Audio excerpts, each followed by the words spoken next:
Baylor University and George Truett Seminary has the opportunity today to welcome one of the icons in the history of Christian preaching, Reverend Dr. Gardner C. Taylor. He's won the Presidential Medal of Freedom, the nation's highest civilian award. He has been recognized not only nationally but internationally as one of the greatest preachers in the English-speaking world. It is our privilege to have a quiet conversation with him in the Heritage Room of the Truett Seminary concerning his life and his work as a preacher. Well, Dr. Taylor, we're honored to have you at George W. Truett Theological Seminary. It's a great delight, Dr. Gregory, to come.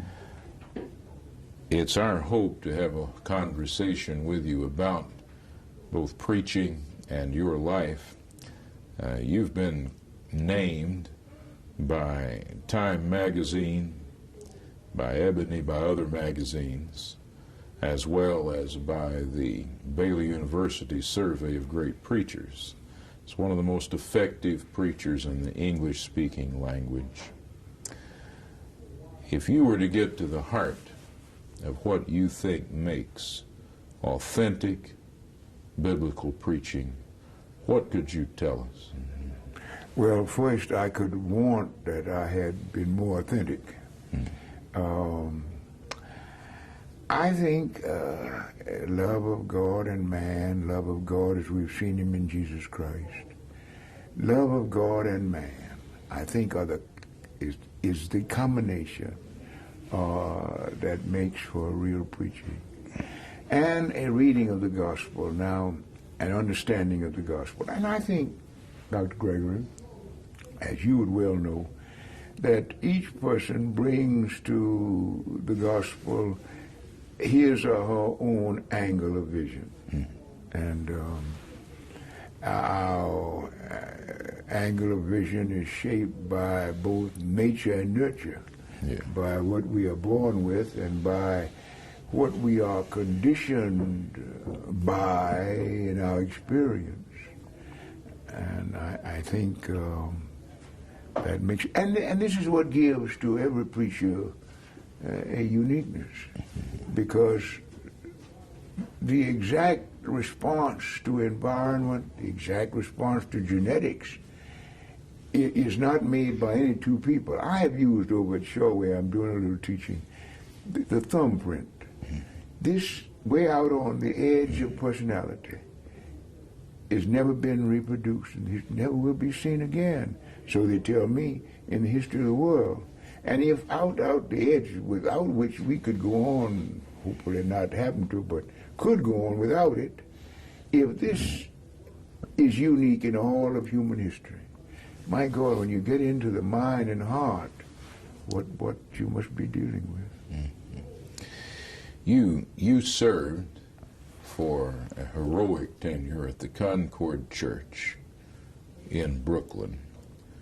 You served there more than 4 decades as a pastoral preacher. Now you serve the larger kingdom as an ambassador, plenipotentiary, and itinerant preacher. What could you say about learning the craft of preaching in the pastorate as you experienced it? I think it was for me, at least, the best place to learn what I was trying to do, because I came into touch with all of the moods and experiences of people, and I had the opportunity for their experiences to filter through my own personality and to come out in the gospel according to me. And I would not, of course, trade those years for anything. I grew in those years. When I went there, the people who were, for instance, my deacons were fathers. And as they disappeared, the people who took their places became my brothers. And then toward the last, as my brothers disappeared, many of them, my sons, so that I saw the generations. Yeah.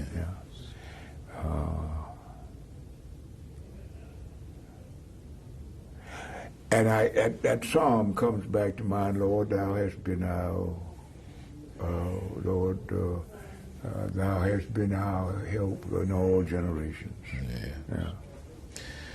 You were part, as we've shared sometimes in earlier casual conversations, of a real constellation of preachers in the New York City area that you had some concourse with from time to time. Yes, Dr. I was really blessed, to go to New York when I did. The whole society was beginning to escape the confinements of culture, of color. And the larger society was seeking for people of color who might proclaim the gospel. And I came to New York at about the time, and so I and that mood of the times converged. Yeah. That was the secret of it. But I did have the privilege, and it's a privilege that I treasure and will to the last day of my life, of preaching with these men. I think that in that day, the preachers of New York formed the largest concentration of extraordinary preaching the world has ever seen. I was there just after Fosdick's time, but I knew Robert McCracken well. I came to know Rav Sockman, who was at Christ Church, George Buttrick, who was at Madison Avenue, and then some of the Catholic preachers, one of whose names escapes me at the moment, Fulton Sheen, had a remarkable blazing eyes, and some of the Jewish preachers who were unusual preachers. So I found, and Paul Sher, who was my idol. Let me tell you about Sher. I sometimes find it hard to confess this, but I will here. I came out of my own background with that peculiar angle of vision, which belongs to minority, born out of sometimes out of a twisting, a distortion of the gospel, really, let us face it, but also an authentic angle of vision growing out of experience, out of inherited experience. And with that goes, in any minority people, a certain imaginativeness. The Irish have it, blacks have it. Sometimes warped and distorted and, my God, out of shape. But I was embarrassed, I guess would not be too strong a word, at what was natural to me. And Paul Sher, who came out of a Lutheran background, I do not know how he came by it, but I heard in his preaching something of what was native to me. And it was a great release for me, because when I went to Oberlin, and there was great reverend scholarship, no question about it, but it was all a bleaching out of my background. Yeah. Right. Just at that point today, many of us believe that the strongest preaching today, in these beginning years of a new millennium, indeed almost the preaching that represents the best in the Protestant tradition of biblical preaching, is now indigenous to African American preaching. It seems to carry the torch of both preaching and belief in the effectiveness of preaching. Why do you think that's so? Well, with some notable exceptions, that may be true. First, a minority people is sufficiently, and minority people are sufficiently on the edge of the society to be a part of it, and yet sufficiently marginalized to look at it with a certain objectivity, which has advantages and disadvantages, of course. But I have known, if you don't mind my saying so, I've known preachers, you for instance, who have escaped the boundaries of habitation, so to speak, and who are able to address people with the gospel that does not belong to an ethnic dimension. Now, if I were not being interviewed, I'd want to ask you, how do you do it? But you have been able to do that, and it can be done. You're living proof it can be done. But it's difficult to get out of the confines of culture and to break that mold of culture. Because, and of course, the Christian faith has always been a struggle between the faith baptizing the culture or the culture baptizing the faith from the very beginning. I think it comes out in preaching. I mentioned Sher. I think Sher had escaped the boundaries of culture. I think on the other side, that, say, Howard Thurman, to some extent, Martin King surely, had escaped the boundaries of their culture, because many of us cannot preach outside of the box of our origin. You mentioned Reverend Dr. King in your own life experience and association with him in the organization of the Progressive Convention. You were involved in the nascence and in the adolescence and then in the maturity of one of the most impacting movements in American civil, governmental, cultural history. Your expansive life has seen that come thus far. We've seen what law can do and persuasion can do. What do you think the agenda going forward is in that incompleted story? I believe that our whole Western culture has to come to realize that by the logic or illogic of history, it does not occupy the same place that it once did in history. We in the West, and you know, blacks in the West are lumped with everybody else because blacks are part of whatever happens in the West, and so our stake is deep. But the Western world has all of the conveniences. I was looking at an automobile ad this morning, a navigation system and all of that, and whatever other advantages these new cars have.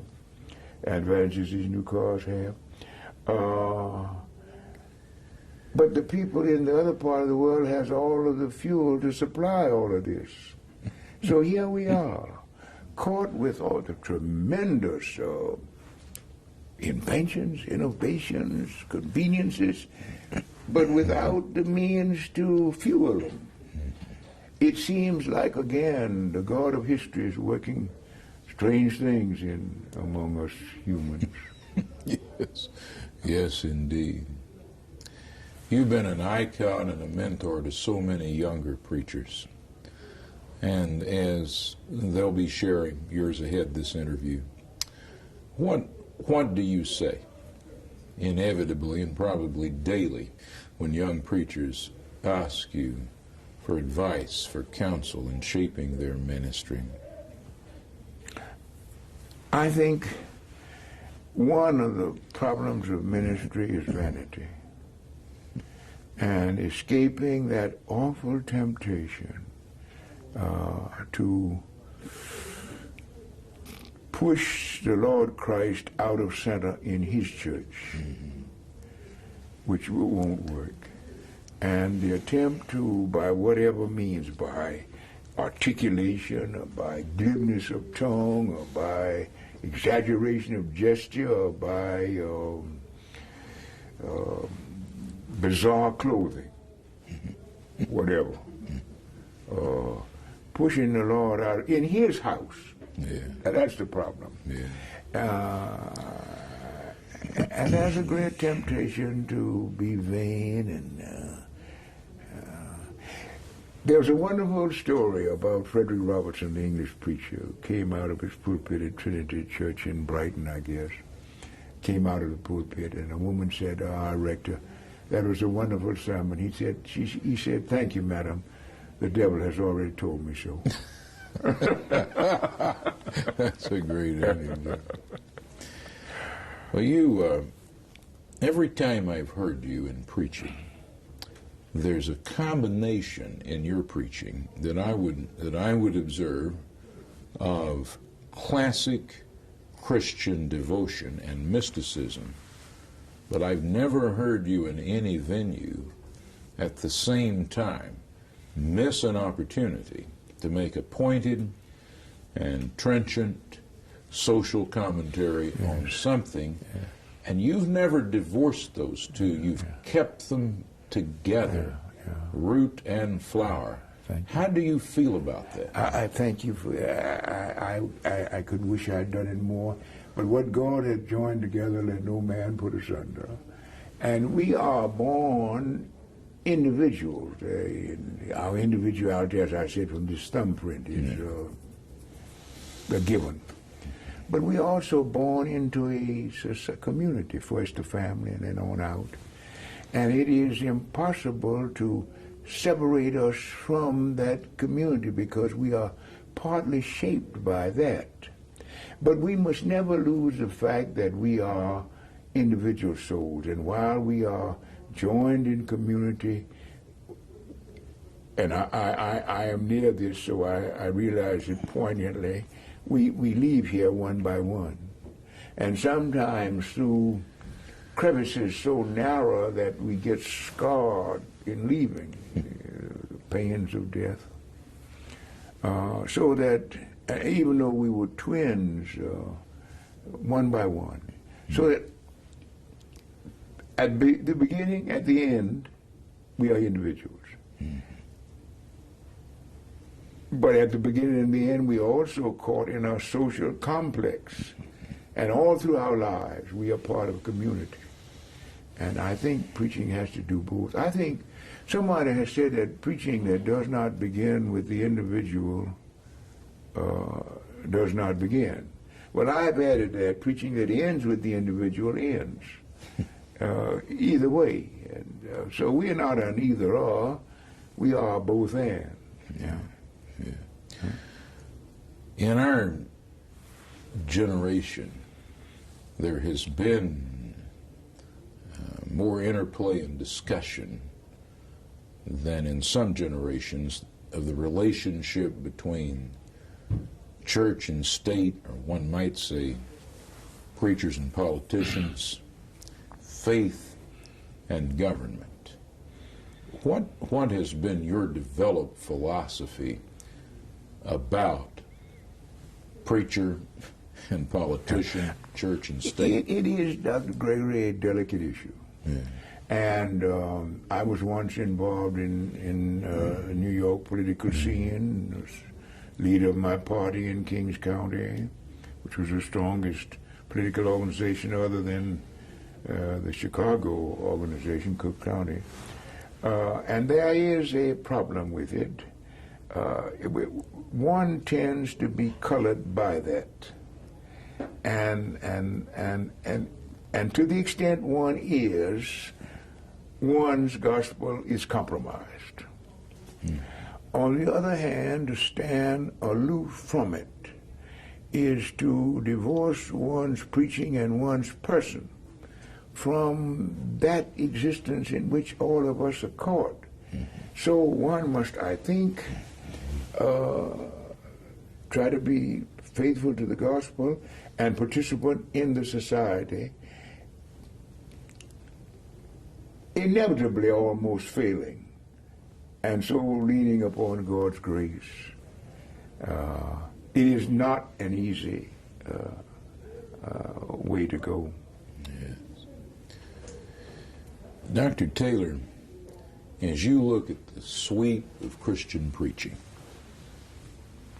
all the way back from the beginning of the articulation of the gospel till this first few years in the new millennium, as you consider the debate between modernist and postmodernist, what do you think is the timeless element that characterizes authentic proclamation in any era?